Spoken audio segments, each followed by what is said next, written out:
നമസ്കാരം. ഹലോ ഡോക്ടറിലേക്ക് സ്വാഗതം.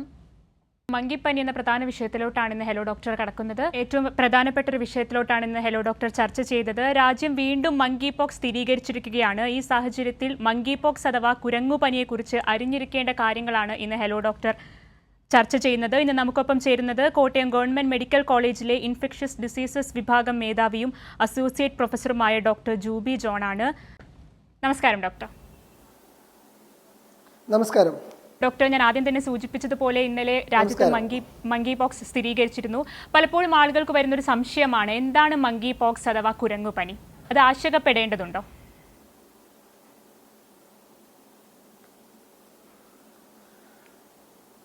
ഇപ്പം ഇന്നലെ ഉണ്ടായിരിക്കുന്ന മങ്കി പോക്സ് എന്ന് പറയുന്നത്, ഇപ്പം നമ്മളിതിൻ്റെ ഒരു മുൻകാല ചരിത്രം എടുത്തു കഴിയുകയാണെങ്കിൽ ഇത് ആദ്യമായിട്ട് ഇങ്ങനൊരു അസുഖം ഉണ്ടെന്ന് കണ്ടുപിടിക്കപ്പെടുന്നത് 1958 അത് ആദ്യം ആക്ച്വലി ഒരു ലാബിൽ കുരങ്ങുകളിലാണ് വന്നത്. അപ്പോൾ അതുകൊണ്ടാണ് അതിനെ കുരങ്ങ് പനി അല്ലെങ്കിൽ മങ്കി പോക്സ് എന്നുള്ള പേര് തന്നെ വന്നത്. ഒരു 2003 വരെ ഇത് ആഫ്രിക്കയിൽ മാത്രം ഉണ്ടായിരുന്ന ഒരു രോഗമായിരുന്നു. അവിടെ നിന്ന് 2003 ആദ്യമായിട്ട് ആഫ്രിക്കയ്ക്ക് പുറത്തേക്ക് പോകുന്നത്. അത് പക്ഷെ വളരെ കുറച്ച് കേസസ് മാത്രമേ ഉണ്ടായിട്ടുള്ളൂ. ഒരു 2022 മുതലാണ് ഈ പിക്ചർ മാറി തുടങ്ങിയത്. ലോകത്തിൻ്റെ പല ഭാഗങ്ങളിലും സ്പ്രെഡ് ചെയ്യുന്ന സ്ഥിതി എത്തി. 2024 ആയപ്പോഴത്തേന് ഏകദേശം നമ്മളൊരു 2022 മുതലുള്ള കണക്കെടുത്ത ഏകദേശം 1 ലക്ഷത്തിൻ്റെ മുകളിൽ കേസുകൾ ഇപ്പം ലോകത്തിൻ്റെ പല ഭാഗങ്ങളിൽ നിന്ന് റിപ്പോർട്ട് ചെയ്തിട്ടുണ്ട്. അപ്പോൾ അത് പണ്ട് ഏറ്റവും കൂടുതലായിട്ടുണ്ടായിരുന്ന ആഫ്രിക്കൻ രാജ്യങ്ങളെക്കാട്ടി കൂടുതൽ അമേരിക്കയിലും യൂറോപ്പിലും മറ്റ് പല രാജ്യങ്ങളിലുമാണ് റിപ്പോർട്ട് ചെയ്യപ്പെടുന്നത്. അപ്പോൾ അങ്ങനെ നോക്കുന്നത് കൊണ്ട് ലോകത്തിലെമ്പാടും പകരുന്നു എന്നുള്ള രീതിയിൽ ഇതൊരു എമർജൻസി ആയിട്ട് തന്നെ നമ്മൾ എടുക്കേണ്ടതായിട്ടുണ്ട്. അതുകൊണ്ടാണ് ഈ വർഷം ഓഗസ്റ്റ് 14 ഇത് ലോകാരോഗ്യ സംഘടന ഇതൊരു ഗ്ലോബൽ എമർജൻസി ആയിട്ട് പ്രഖ്യാപിച്ചത്.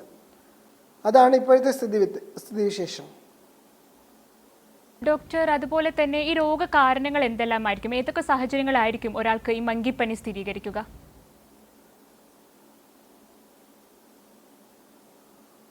രോഗകാരണം ഇതൊരു വൈറസ് കാരണം ഉണ്ടാകുന്ന അസുഖമാണ്. മങ്കി പോക്സ് ഉണ്ടാക്കുന്നത് ഒരു വൈറസാണ്.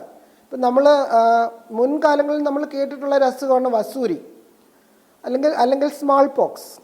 ഇപ്പം നമ്മൾ ലോകത്തിൽ ഏറ്റവും കൂടുതൽ ഹെൽത്ത് വിദഗ്ധർ ആവേശത്തോടുകൂടി സംസാരിക്കുന്ന ഒന്നാണ് സ്മോൾ പോക്സിനെ അല്ലെങ്കിൽ വസൂരിനെ ലോകത്തിൽ നിന്ന് ഇല്ലാണ്ടാക്കി എന്നുള്ളത്. അപ്പം ഇന്ന് വസൂരിക്കുള്ള കുത്തിവയ്പ്പ് ഒന്നും ഇന്നില്ല. പ്രായമുള്ള പലർക്കും വസൂരിക്ക് കുത്തിവയ്പ്പെടുത്ത ഓർമ്മയൊക്കെ ഉണ്ട്. പക്ഷെ ഇന്ന് അങ്ങനെ അസുഖം തന്നെ കേൾക്കാനില്ല. അതേ വൈറസിൻ്റെ ഗണത്തിൽപ്പെടുന്ന അതിൻ്റെ ഒരു അടുത്ത ബന്ധു എന്ന് പറയാവുന്ന ഒരു വൈറസാണ് ഈ മങ്കി പോക്സ് ഉണ്ടാകുന്ന വൈറസ്. മങ്കി പോക്സ് വൈറസ് സാധാരണ കാണുന്നത് ആനിമൽസിലാണ്, മനുഷ്യരിലല്ല. എന്നാൽ ആനിമൽസിൽ നിന്ന് മനുഷ്യരിലോട്ട് പകരാൻ സാധ്യതയുള്ള ഒരു വൈറസാണ്. അപ്പോൾ അങ്ങനെ ഉണ്ടായിരുന്ന ഒരു അസുഖം ഇന്ന് മനുഷ്യരിൽ നിന്ന് മനുഷ്യരിലേക്ക് പകരുന്ന സ്ഥിതിയിലേക്ക് എത്തിച്ചേർന്നിരിക്കുകയാണ്. ഇതാണ് സംഭവിച്ചിരിക്കുന്നത്. ഇതൊരു വൈറസാണ്. കോവിഡ് എങ്ങനെയായിരുന്നു അതുപോലത്തെ തന്നെ ഒരു വൈറസാണിത്. ഡോക്ടർ, അതുപോലെ തന്നെ ഇപ്പോൾ ഇന്നലെ ഈ മങ്കി പോക്സ് സ്ഥിരീകരിച്ച സാഹചര്യത്തിൽ പലരും പറയുന്നത് കേട്ടതാണ്, കോവിഡ് പോലെ അത്ര പെട്ടെന്ന് പടരുന്ന ഒരു അസുഖമല്ല മങ്കി പോക്സ് എന്നത്. എങ്ങനെയാണത്? അത് ശരിയാണ്. കോവിഡ് പോലെ പെട്ടെന്ന് പകരുന്നൊരു അസുഖമല്ല ഇത്. അതിന് പ്രധാന കാരണങ്ങളിലൊന്ന്, കോവിഡിനെ സംബന്ധിച്ച് ഒരുപാട് കേസസ് എസിംറ്റമാറ്റിക് ആയിരുന്നു. അതായത് പ്രത്യേകിച്ച് ലക്ഷണങ്ങളൊന്നും ഇല്ലാണ്ട് വരുന്ന കോവിഡ് കേസുകളുണ്ടായിരുന്നു. എന്നാൽ ഇത് ആക്ച്വലി വരുന്ന എല്ലാവരിലും തന്നെ എന്തെങ്കിലും സിംറ്റംസ് ഉണ്ടാക്കുന്ന തരം അസുഖമാണ്. അപ്പോൾ അതുകൊണ്ട് തന്നെ അസുഖം വരുന്നവരെ കണ്ടെത്താൻ എളുപ്പമാണ്. പിന്നെ കോവിഡ് സ്പ്രെഡ് ചെയ്യുന്ന പോലെ വളരെ പെട്ടെന്ന് സ്പ്രെഡ് ചെയ്യുന്ന ഒരു അസുഖം അല്ല ഇത്. ഈ അസുഖം സ്പ്രെഡ് ചെയ്യണമെങ്കിൽ വളരെ അടുത്ത് ഇടപെടുന്നവർക്ക് മാത്രമേ അസുഖം സ്പ്രെഡ് ചെയ്യാറുള്ളൂ. അപ്പോൾ അതുകൊണ്ട് തന്നെ കോവിഡ് പോലെ നമ്മൾ ഭയപ്പെടേണ്ട ഒരു സാഹചര്യം ഇവിടെ ഇല്ല. ഡോക്ടർ, അതുപോലെ തന്നെ മറ്റു പനികളിൽ നിന്ന് എങ്ങനെയാണ് ഈ പനി വേർതിരിച്ചറിയാൻ സാധിക്കുക?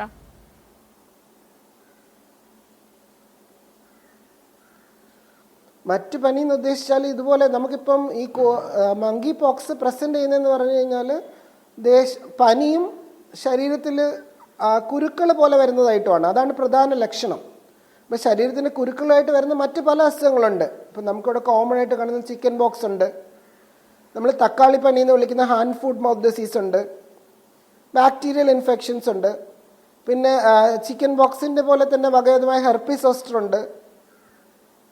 അപ്പോൾ അങ്ങനെ അല്ലെങ്കിൽ സിഫിലിറ്റിക് അസുഖങ്ങളുണ്ട്. ഇങ്ങനെ കുറച്ച് അസുഖങ്ങളുമായിട്ടാണ് ഇത് നമുക്ക് സംശയം ഉണ്ടാവുന്നത്. കാരണം പനിയുടെ ഒപ്പം ഈ ശരീരത്തിൽ പാടുകൾ അല്ലെങ്കിൽ വെള്ളം നിറഞ്ഞ കുമിളകൾ ഇത് ഉണ്ടാകുന്ന ഒരു തരം അസുഖമാണ്. അപ്പോൾ അങ്ങനെയുള്ള രോഗികളിൽ നിന്ന് തിരിച്ചറിയാനായിട്ടുള്ള ലക്ഷണങ്ങളുണ്ട്. നമുക്കത് ക്ലിനിക്കലി തന്നെ കണ്ടുപിടിക്കാൻ സാധിക്കുന്നതാണ്. നമുക്കിത് ചിക്കൻ ബോക്സ് ആണോ അതോ ഇത് ഈ മങ്കി പോക്സ് ആകാനുള്ള സാധ്യതയുണ്ടോ, അങ്ങനെ നമുക്ക് ക്ലിനിക്കലി നോക്കി പറയാനേ സാധിക്കുകയുള്ളൂ. ഡോക്ടർ, അതുപോലെ തന്നെ നേരത്തെ ചോദിച്ചൊരു ചോദ്യവുമായി ചേർത്ത് തന്നെ ചോദിക്കുകയാണ്, ഈ മങ്കി പോക്സ് പിടിപെട്ട് കഴിഞ്ഞാൽ നമ്മൾ ആശങ്കപ്പെടേണ്ടതുണ്ടോ? ഇതിന്റെ സങ്കീർണതകൾ ഏതെല്ലാം തരത്തിലായിരിക്കും?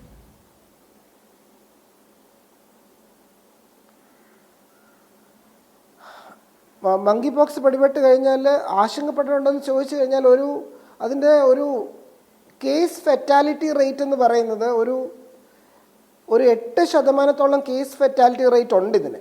അതായത് ഒരു 100 പേർക്ക് വന്നു കഴിഞ്ഞാൽ ഒരു 8 പേർക്കെങ്കിലും മരണപ്പെടാനുള്ള സാധ്യത അവിടെ ഉണ്ട്.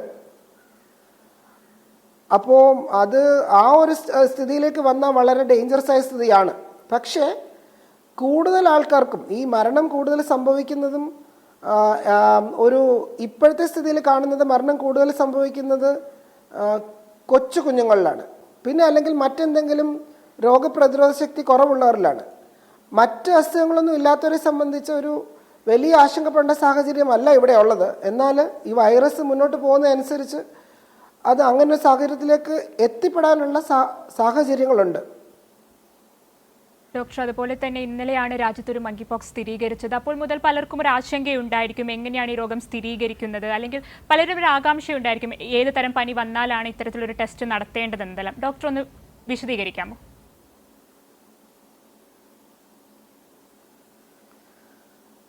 സാധാരണ ഒരു പനി വന്നാൽ നമ്മൾ ചെക്ക് ചെയ്യേണ്ട കാര്യമല്ല മങ്കി പോക്സ് എന്ന് പറയുന്നത്. ഇപ്പോൾ സാധാരണ നമുക്ക് പനി വന്നതിന് ശേഷം ശരീരത്തിൽ പല ഭാഗത്തായിട്ട് മുഴകൾ ഉണ്ടാവുക, ലിംഫഡിനോപ്പതി.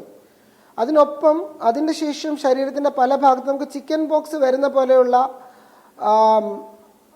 പൊങ്ങൻ പനി, നമ്മൾ ചിക്കൻ ബോക്സ് പൊങ്ങൻ പനി എന്നൊക്കെ പറയുന്നത് പോലെ ശരീരത്തിൻ്റെ പല ഭാഗങ്ങളിലും പാടുകളും ഒക്കെ വന്നു കഴിഞ്ഞാൽ നമ്മൾ ഇങ്ങനെ ഒരു രോഗത്തെക്കുറിച്ച് സംശയിക്കേണ്ടതായിട്ടുണ്ട്. പക്ഷേ ഇപ്പോഴത്തെ സാഹചര്യത്തിൽ ഒരു മങ്കി പോക്സ് ഉള്ള കേസുമായിട്ട് നമുക്കൊരു കോണ്ടാക്റ്റ് ഉണ്ടെങ്കിൽ മാത്രമേ നമ്മൾ അതിനെക്കുറിച്ച് ചിന്തിക്കേണ്ടതായിട്ടുള്ളൂ. നമുക്ക് അങ്ങനെ ഒരു കോണ്ടാക്റ്റ് ഇല്ലാണ്ട് ഒരു മങ്കി പോക്സ് വരാനുള്ള സാഹചര്യം വളരെ വളരെ കുറവാണ്. അപ്പോൾ അതുകൊണ്ട് ഒരു പനി വന്നാൽ നമ്മളത് മങ്കി പോക്സ് ആണോ എന്ന് ചിന്തിക്കേണ്ടതായ ഒരു സാഹചര്യം ഇപ്പോൾ നിലവിലില്ല. തീർച്ചയായും ഡോക്ടർ, അപ്പോൾ പലപ്പോഴും പനി വന്നാൽ ഇത്തരത്തിൽ ആശങ്കപ്പെടേണ്ട സാഹചര്യം ഇല്ല എന്ന് ഡോക്ടർ പറഞ്ഞു. അപ്പോൾ ഏത് സമയത്തായിരിക്കും ഇത്തരത്തിൽ ഈ ലക്ഷണങ്ങൾ കാണുമ്പോൾ എങ്ങനെയായിരിക്കും ഇത് നിർണ്ണയിക്കേണ്ടത്?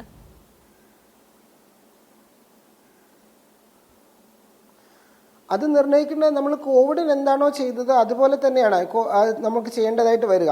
ആദ്യം ചെയ്യേണ്ടത് ഇങ്ങനൊരു സംശയം ഉണ്ടെങ്കിൽ നമ്മൾ രോഗിയെ ഐസൊലേറ്റ് ചെയ്യുക എന്നുള്ളതാണ്. രോഗിയെ ഐസൊലേറ്റ് ചെയ്ത് കഴിഞ്ഞിട്ട് ഇതിനകത്തുള്ള ഫ്ലൂയിഡും മറ്റ് ശരീരത്തിൻ്റെ ദ്രാവകങ്ങളൊക്കെ നമുക്ക് പരിശോധനയ്ക്ക് എടുക്കാനായിട്ട് സാധിക്കും, നമ്മൾ കോവിഡിന് ചെയ്തിരുന്ന പോലെ. അങ്ങനെ ചെയ്തിട്ടൊരു PCR ടെസ്റ്റ് ഉണ്ട്, കോവിഡിന് നമ്മൾ ചെയ്തിരുന്ന പോലുള്ള PCR ടെസ്റ്റ്. അപ്പോൾ ആ PCR ടെസ്റ്റ് ചെയ്തതിന് ശേഷം അതിൽ നമുക്ക് ഈ ഒരു വൈറസിൻ്റെ അംശം കണ്ടുപിടിച്ചാൽ മാത്രമേ നമുക്കിത് മങ്കി പോക്സ് ആണ് എന്ന് പറയാനായിട്ട് സാധിക്കുകയുള്ളൂ. അപ്പോൾ മാത്രമേ നമുക്ക് ആ ആശങ്കയ്ക്കുള്ള സാഹചര്യമുള്ളൂ. എങ്കിലും രോഗം മുഴുവൻ പല ഭാഗങ്ങളിലും ഇത് പടർന്നു പിടിക്കുന്ന സാഹചര്യത്തിൽ നമ്മൾ എല്ലാവരും ജാഗ്രതയോടെ ഇരിക്കേണ്ട സമയമാണിത്. തീർച്ചയായും ഡോക്ടർ, ഇപ്പോൾ വിഷയത്തിൽ സംശയവുമായി ഒരു പ്രേക്ഷകൻ ചേരുന്നുണ്ട്. കാഞ്ഞങ്ങാട് നിന്ന് മധുവാണ്. മധു ഡോക്ടറോട് ചോദിച്ചോളൂ. ഡോക്ടർ നമസ്കാരം. ഡോക്ടറെ, എനിക്ക് അറിയേണ്ടിട്ട് നമ്മൾ കോവിഡ് പോലെയാണ് എന്ന് പറഞ്ഞു. അത് കോവിഡിനുള്ള വാക്സിൻ പോലെ ഡോക്ടർ നമസ്കാരം, കോവിഡിനുള്ള പോലെ വാക്സിൻ ഇതിനുണ്ടോ? അങ്ങനെയാണെങ്കിൽ ഇത് എടുത്താൽ പോലെ.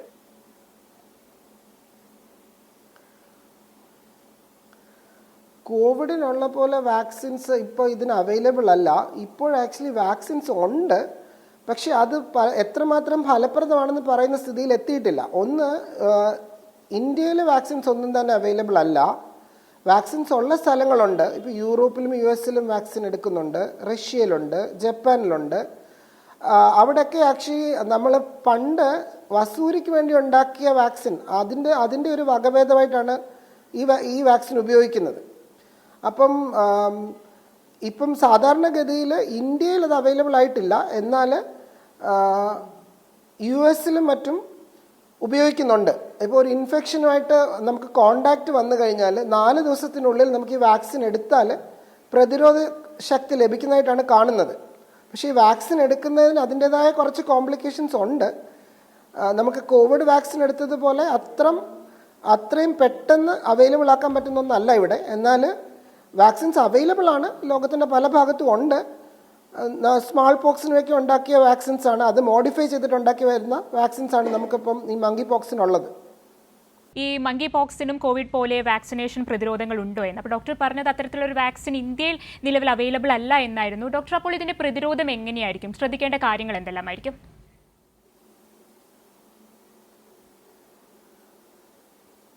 ഇപ്പോൾ നമ്മളിപ്പം ഈ മങ്കി പോക്സ് എന്ന് പറയുന്നത് അത്ര പെട്ടെന്ന് സ്പ്രെഡ് ചെയ്യുന്ന ഒരു അസുഖമല്ല. ഇപ്പോൾ നമ്മൾ ഇപ്പോഴത്തെ ഇതിൻ്റെ ഒരു ഹിസ്റ്ററി നോക്കുവാണെങ്കിൽ 2022 മുതൽ ഉള്ള കേസുകളിൽ നോക്കുവാണെങ്കിൽ വളരെ ക്ലോസ് ആയിട്ട് ഇടപെടുന്ന ആൾക്കാർക്ക് മാത്രമാണ് ഇത് പകരുന്നത്. 2022 കണ്ട കേസുകളുടെ കണക്ക് വെച്ച് നോക്കുവാണെങ്കിൽ അപ്പോൾ അന്ന് ആക്ച്വലി അത് ഒരു ക്ലോസ് ആയിട്ടൊരു സെക്ഷൽ ട്രാൻസ്മിഷൻ വരെ ഉണ്ട് എന്നുള്ള രീതിയിൽ ആയിരുന്നു അതിൻ്റെ സ്റ്റഡീസൊക്കെ കാണിച്ചത്. അതായത് ആ രീതിയിൽ ക്ലോസ് ആയിട്ട് ഇടപെടുന്ന ഒരാൾക്കാണ് ഇത് സ്പ്രെഡ് ആകാനുള്ള സാധ്യത കൂടുതൽ എന്നുള്ള രീതിയിലുള്ള സ്റ്റഡീസ് ആയിരുന്നു വന്നിരുന്നത്. പക്ഷേ അതിനകത്ത് ഒരു വ്യത്യാസം ഇപ്പോൾ കാണാനുണ്ട്. ഈ മങ്കി പോക്സിനെ സംബന്ധിച്ച് 2 തരം വൈറസ് ഉണ്ട്. നമ്മൾ ആദ്യം കണ്ട വൈറസ് എന്ന് പറയുന്നത് ആദ്യം കണ്ട വൈറസ് കോങ്കോയിലാണ് വരുന്നത്. അതിനെ നമ്മൾ സെൻട്രൽ ആഫ്രിക്കൻ ടൈപ്പ് എന്നാണ് വിളിക്കുന്നത്. അപ്പോൾ കോങ്കോയിലുള്ള വൈറസ് ഉണ്ട്, പിന്നെ അതുപോലെ ഒരു വെസ്റ്റ് ആഫ്രിക്കൻ ടൈപ്പ് വൈറസ് ഉണ്ട്. അപ്പോൾ ഇപ്പോൾ ഈ ഡൽഹിയിൽ വന്നു എന്ന് നമ്മൾ പറയുന്നത് ഈ വെസ്റ്റ് ആഫ്രിക്കൻ ടൈപ്പാണ്. അതേസമയം കൂടുതൽ ഭയപ്പെടേണ്ടതായ തരമുള്ള വേരിയൻ്റ് എന്ന് പറയുന്നത് സെൻട്രൽ ആഫ്രിക്കൻ ടൈപ്പാണ്. ഇപ്പോൾ WHO ഈ ഒരു എമർജൻസി ആയിട്ട് പ്രഖ്യാപിച്ചിരിക്കുന്ന ഈ സെൻട്രൽ ആഫ്രിക്കൻ ടൈപ്പിനെയാണ്. കാരണം ഈ ലോകത്തിൻ്റെ പല ഭാഗങ്ങളിലും ഇപ്പോൾ സ്പ്രെഡായിരിക്കുന്ന ഈ സെൻട്രൽ ആഫ്രിക്കൻ ടൈപ്പാണ്. അത് കൂടുതലും കുഞ്ഞുങ്ങളിലാണ് കണ്ടുവരുന്നത്. ഇപ്പോൾ പണ്ട് അങ്ങനെ ആയിരുന്നില്ല. ഇപ്പോഴത്തെ ഈ എപ്പിഡമിക്കിൽ കാണുന്നത് ഒരു 15 വയസ്സിന് താഴെയുള്ള കുഞ്ഞുങ്ങളിലാണ് കൂടുതലായിട്ട് കാണുന്നത്. അവരിലാണ് കൂടുതൽ മരണവും കാണുന്നത്. എന്നാൽ ഇന്നലെ ഡൽഹിയിൽ റിപ്പോർട്ട് ചെയ്ത പോലത്തെയുള്ള ടൈപ്പ് എന്ന് പറയുന്നത് വെസ്റ്റ് ആഫ്രിക്കൻ ടൈപ്പാണ്. അപ്പോൾ ഈ രണ്ടാണെങ്കിലും പ്രതിരോധിക്കുക എന്ന് പറഞ്ഞു കഴിഞ്ഞാൽ നമ്മൾ അടുത്ത് ഇടപഴകുന്നത് ഒഴിവാക്കുക എന്നുള്ളതാണ്. നമ്മൾ അടുത്ത് ഇടപഴകുമ്പോൾ മാസ്ക് ഉപയോഗിക്കുക. കാരണം ഇത് നമ്മുടെ ശ്വാസകോശം വഴി പകരാം, നമ്മുടെ റെസ്പിറേറ്ററി ഡ്രോപ്ലെറ്റ്സ് വഴി പകരാം. അപ്പോൾ അത് കാരണം മാസ്ക് ഉപയോഗിക്കുക. ആ ആളിനെ നമുക്ക് തൊടേണ്ടതായ സാഹചര്യം വന്നു കഴിഞ്ഞാൽ തൊട്ട് കഴിഞ്ഞിട്ട് കൈ നന്നായിട്ട് നമ്മൾ കോവിഡിന് എന്ത് ചെയ്തിരുന്നോ അതുപോലെ കൈ വാഷ് ചെയ്യുക. പിന്നെ നമ്മൾ ഭക്ഷണം കഴിക്കുമ്പോൾ ആ ആൾ ഉപയോഗിച്ച പാത്രങ്ങൾ കൃത്യമായി ക്ലീൻ ചെയ്തതിന് ശേഷം മാത്രം ഉപയോഗിക്കുക. അങ്ങനെയുള്ള കാര്യങ്ങൾ വഴിയേ മാത്രമേ നമുക്കത് പ്രതിരോധിക്കാനായിട്ട് പറ്റുന്നത്. ഈ വാക്സിൻസ് നമുക്കുണ്ട്, വാക്സിൻസ് ഇന്ത്യയിലില്ല എന്നുള്ളതേ ഉള്ളൂ. ഈ വാക്സിൻസിൻ്റെ പ്രശ്നം എന്താണെന്ന് വെച്ചാൽ പണ്ട് വസൂരിക്ക് കൊടുത്തിരുന്ന വാക്സിൻ, അതിപ്പം പഴയകാല ആൾക്കാർക്കറിയാം, ആൾക്കാർ വാക്സിൻ എന്ന് പറഞ്ഞ് പേടിച്ചിരുന്നൊരു കാലഘട്ടമുണ്ട്. അപ്പോൾ അതുപോലത്തെ വാക്സിൻസ് ആ വാക്സിൻ അല്ല, അതുമായിട്ട് ബന്ധത്തിലുള്ള വാക്സിൻസാണ് ഇതിന് കൊടുക്കുന്നത്. അതിന് ആക്ച്വലി പ്രതിരോധ ശക്തി ഉണ്ട്. പിന്നെ ഒരു കാര്യം കൂടെ ഉണ്ട് ഇവിടെ, ഈ മങ്കി പോക്സ് പകരാനും കൂടുതലായിട്ട് വരാനുമുള്ള സാഹചര്യം ഉണ്ടായത് നമ്മൾ ഡോക്ടർ ഞാനൊന്ന് ഇടപെടുകയാണ്. സംശയമായ ഒരു പ്രേക്ഷകൻ ചേരുന്നുണ്ട്. മാളയിൽ നിന്നും വിജയനാണ്. വിജയൻ, ഡോക്ടറോട് ചോദിക്കാം.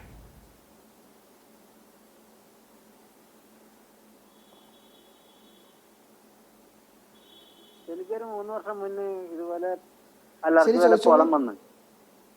എനിക്ക് 3 വർഷം മുന്നേ ഇതുപോലെ അലർജിയുടെ പോളം വന്നു. ഹലോ, മനസ്സിലായില്ല? 3 വർഷം മുന്നേ ഇതുപോലെ പോളം വന്നു. അലർജി ഉണ്ടായെന്നാണോ ഉദ്ദേശിച്ചത്? അല്ലല്ല, അവര് പറയണത് ഈ പണ്ട് ചിക്കൻ പോക്സ് വന്നതിന്റെ ഈ വൈറസ് ശരീരത്തിലുണ്ടെന്നാണ്. Okay. അപ്പൊ ഇപ്പോഴും ഭയങ്കര വേദന, തൊടാൻ പറ്റണില്ല.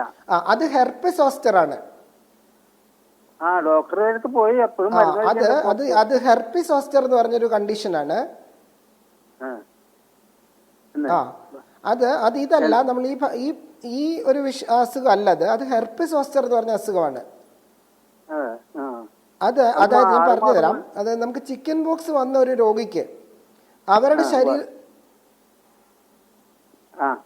പറഞ്ഞോളൂ. ചിക്കൻ ബോക്സ് വന്ന ഒരു രോഗിയെ സംബന്ധിച്ച് അയാളുടെ ശരീരത്തിലെ വൈറസ് പൂർണ്ണമായിട്ടും അത് പൂർണ്ണമായിട്ടും പലപ്പോഴും പോകത്തില്ല. ശരീരത്തിൽ അതിൻ്റെ ഒരു അംശം ബാക്കി കിടക്കും. നമ്മുടെ രോഗപ്രതിരോധ ശക്തി കുറയുന്ന സമയത്ത്, പ്രത്യേകിച്ച് ഡയബറ്റിസും കുറച്ച് പ്രായമൊക്കെ ആവുന്ന സമയത്ത് ഈ ഒരു വൈറസ് നമുക്ക് വേറൊരു തരം അസുഖം ഉണ്ടാക്കാം. അതിനെയാണ് ഹെർപ്പിസ് സോസ്റ്റർ എന്ന് പറയുന്നത്. അത് ഞരമ്പുകളെയാണ് ബാധിക്കുന്നത്, നേർവ്സിനെ. അപ്പോൾ നേർവ്സിനെ ബാധിച്ചു കഴിഞ്ഞാൽ ഈ അസുഖം വന്ന് മാറിക്കഴിഞ്ഞാലും വളരെ വേദന ഉണ്ടാക്കുന്നൊരു സിറ്റുവേഷനാണത്. അത് ചിലപ്പോൾ നമുക്ക് ആ ഭാഗത്തേക്ക് നമ്മൾ തൊട്ടാലോ ഈവൻ കാറ്റടിച്ചാൽ പോലെയോ നമുക്കൊരു വേദന പോലത്തെ ഒരു ഫീലിംഗ്, സെൻസേഷൻ ഉണ്ടാവാൻ സാധ്യതയുണ്ട്. അപ്പോൾ താങ്കൾക്ക് വന്നത് അതായിരിക്കും. അതിന് ആക്ച്വലി ഒരു മരുന്നുകൾ കഴിച്ചാൽ മാറിക്കിട്ടുന്നതാണത്. ഇതിന്റെ ചികിത്സാ രീതികളെ കുറിച്ച് കുറച്ചധികം വിശദീകരിക്കാമോ?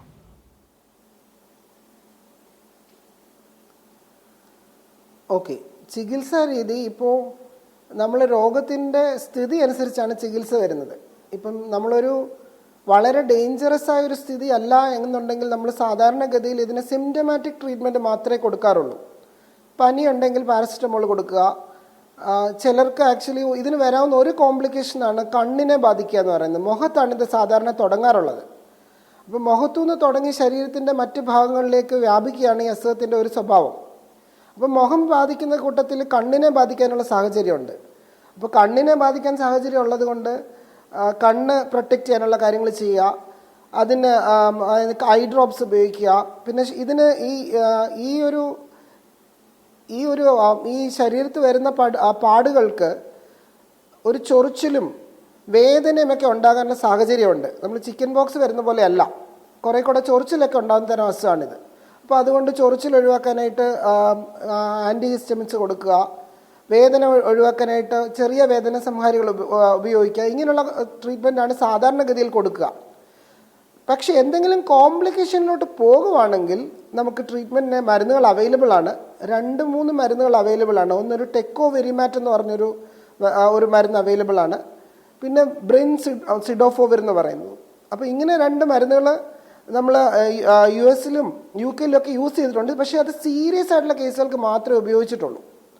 സീരിയസ് ആയിട്ടുള്ള കേസുകളിൽ ഇതിന് ഫലപ്രദമെന്ന് കണ്ടെത്തിയിട്ടുണ്ട്. പക്ഷേ ഈ മരുന്നുകൾക്ക് അതിൻ്റേതായ കുറേ സൈഡ് എഫക്റ്റുകളും കാര്യങ്ങളൊക്കെ ഉണ്ട്. അപ്പോൾ അതുകൊണ്ട് വളരെ സീരിയസ് ആയ സിറ്റുവേഷൻസിൽ മാത്രമേ നമ്മൾ മരുന്ന് കൊണ്ട് ചികിത്സിക്കാറുള്ളൂ. അല്ലെങ്കിൽ സാധാരണ സിംറ്റമാറ്റിക് ട്രീറ്റ്മെൻറ്റ് മാത്രമേ കൊടുക്കാറുള്ളൂ. നമ്മൾ പ്രത്യേകിച്ച് ഒരു ആൻറ്റിവൈറലൊന്നും കൊടുക്കാറില്ല വളരെ സീരിയസ് അല്ലാത്ത സ്ഥിതിയിലാണെങ്കിൽ.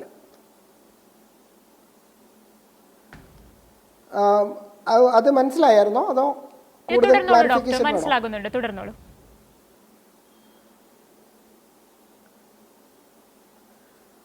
അതായത് ഇങ്ങനത്തെ അസുഖത്തിന് നമ്മൾ വളരെ ടോക്സിക് ആയിട്ടുള്ള മരുന്നുകൾ കൊടുത്താൽ മരുന്നിൻ്റെതായ കുഴപ്പങ്ങൾ വരും. അപ്പോൾ അതുകൊണ്ട് അസുഖത്തിൻ്റെ സിവിയറിറ്റി നോക്കിയിട്ട് മാത്രമേ നമ്മൾ ചികിത്സിക്കണോ വേണ്ടായോ എന്നുള്ള തീരുമാനം എടുക്കത്തുള്ളൂ. മരുന്ന് കൊണ്ട് ചികിത്സിക്കണോ വേണ്ടായോ എന്നുള്ളത്. അപ്പം പല സാഹചര്യങ്ങളിലും നമുക്ക് മരുന്ന് കൊടുക്കേണ്ട ആവശ്യം വരാറില്ല. ഇപ്പോൾ ഇതിന് മുന്നേ ഇന്ത്യയിൽ ഉണ്ടായിട്ടുള്ള കേസുകളൊക്കെ നോക്കുമ്പോൾ നമ്മൾ ആർക്കും ആൻറ്റിവൈറസ് മരുന്നുകളൊന്നും കൊടുത്തിട്ടില്ല. പകരം സിംറ്റമാറ്റിക് ആയിട്ടുള്ള സപ്പോർട്ടീവ് ട്രീറ്റ്മെൻറ്റ് മാത്രമേ കൊടുത്തിട്ടുള്ളൂ. അതിൽ ആക്ച്വലി ഒരു കേസ് നമുക്ക് ഡെത്ത് ഉണ്ടായിട്ടുണ്ട് ഇന്ത്യയിൽ. പക്ഷെ ബാക്കി എല്ലാവരും തന്നെ സൗഖ്യം പ്രാപിച്ച് തിരിച്ചു പോവുകയാണ് ഉണ്ടായത്. ഡോക്ടർ, ഞാനൊന്ന് ഇടപെടുകയാണ്, സമയപരിമിതി ഉണ്ടെങ്കിലും അവസാനമായൊരു ചോദ്യം കൂടി. ഇതിന്റെ മരണനിരക്ക് എങ്ങനെയായിരിക്കും? ഏതൊരു സാഹചര്യത്തിലാണ് ഇത് മരണത്തിലേക്ക് എത്തുന്നത്?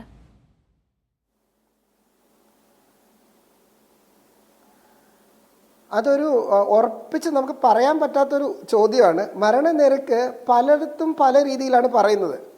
ചിലയിടത്ത് മരണനിരക്ക് ഇല്ലാത്ത സ്ഥലങ്ങളുണ്ട്, ചിലയിടത്ത് എന്നാൽ 10-11% വരെ പറയുന്ന സ്ഥലങ്ങളും ഉണ്ട്. അപ്പോൾ അതുകൊണ്ട് ഇതൊരു പുതിയ അസുഖമാണ്. കൃത്യമായ മരണനിരക്ക് നമുക്ക് പറയാൻ കഴിയില്ല. എങ്കിലും തീർച്ചയായും 0 ഡോക്ടർ മുതൽ 11% വരെ എന്നാണ് കണക്കുകൾ പറയുന്നത്. വ്യക്തമാണ് ഡോക്ടർ. ഒരുപാട് സംശയങ്ങളുള്ള വിഷയമാണ്, എങ്കിലും സമയപരിമിതി ഉള്ളതുകൊണ്ട് മാത്രം ഇടപെടുകയാണ്. മങ്കി പോക്സിനെ പറ്റിയാണ് ഹലോ ഡോക്ടർ ഇന്ന് ചർച്ച ചെയ്തത്. വളരെയധികം നന്ദി doctor. Okay, thank you. Hello doctor അവസാനിക്കുന്നു. നമസ്കാരം.